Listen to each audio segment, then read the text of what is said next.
Now today's gaming PC build is gonna be a $400 gaming PC. Now this was going to be a $350 gaming PC rocking the GTX 1050 Ti, but I changed my mind. And yeah, this PC is capable of playing games at 4K and 1440p at 1080p. This PC is kind of equivalent to a PS4 Pro, but actually you can choose the resolution you want to play at and the graphics you want to play at. Now this is some kind of an advantage for a PC. Let's get to it. Now for the CPU, we're looking at a Pentium G4560.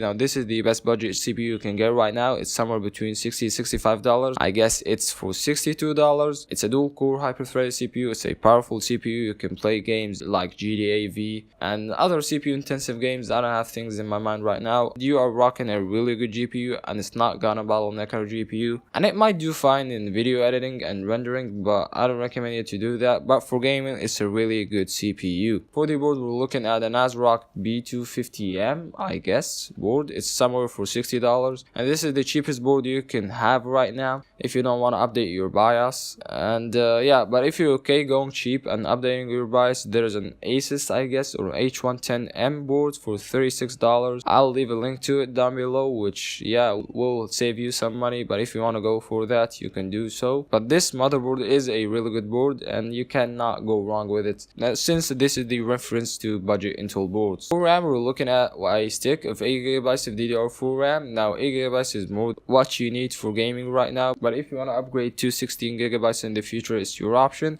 But for $55, it's a good deal right now, considering that RAM is somewhere between $60 to $70. So this is the cheapest you can get right now. For the hard drive, we're looking at the 1TB hard drive for $25 to $30. If this is your first PC, 1TB is enough, and it's for $25, so that's really good price per storage ratio. And yeah, having a 1TB hard drive is a really good thing. I have a 500GB hard drive and I'm running out of space, so imagine yourself having double the space.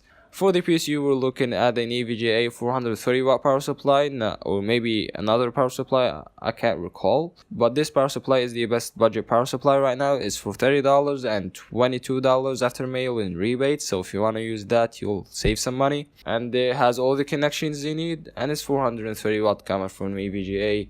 Every PC builder used that power supply. For the case, we're looking at a DIY ATX case. Now this case, I guess it would be really big, but it's for $20. You can get it right now and free shipping, and it looks really fine with that black color. So yeah, I don't have a lot to say. The DIY cases are actually really good, and for $20, it seems like the company or Newegg wants to save some space, so they're selling it with some really cheap price. Anyway, $20 for a case is a great deal. Now for the GPU, we're looking at a GTX 1063GB model and an RX 570 4GB model. Now the RX 570 doesn't have mail-in rebates, while the GTX 1060 has.